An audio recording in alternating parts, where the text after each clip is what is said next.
Sebanyak 115 kg narkotika jenis sabu berhasil diamankan BNN Provinsi Sumatera Selatan.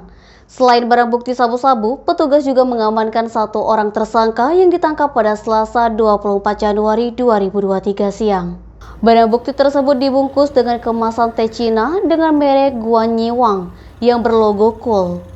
Tersangka diringkus saat tengah melintas di Jalan Kolonel Dani Effendi, Kelurahan Talang Betutu, Kecamatan Sukarami, Kota Palembang.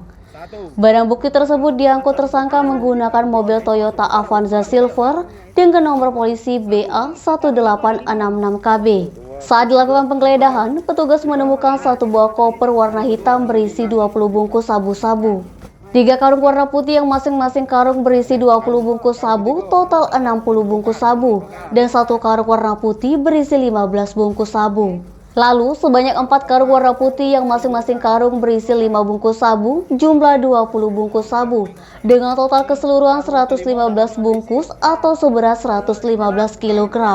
Saat ini tersangka Nur Hasan, 46 tahun, warga Jalan S. Suparman, Lorong Ultra, Kelurahan Sukajaya, Kecamatan Sukarami, Kota Palembang itu telah diamankan dan saat ini masih dalam pengembangan dan pemeriksaan petugas. Dari pemeriksaan awal, untuk mengelabui petugas, tersangka membawa sabu-sabu tersebut dicampur dengan karung berisi beras.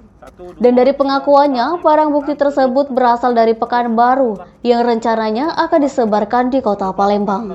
Pengungkapan ratusan kilogram sabu-sabu ini, petugas sebelumnya pada hari Selasa tanggal 24 Januari 2023, pukul 9.00 waktu Indonesia Barat, anggota bidang berantas BNNP Sumsel mendapatkan laporan informasi dari masyarakat bahwa akan ada transaksi narkotika di daerah Palembang Betung KM 16 Palembang.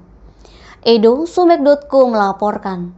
Jangan lupa like dan share video ini, subscribe YouTube Sumiko Official. Selalu terapkan protokol kesehatan, sehat bahagia selalu untuk kita semua.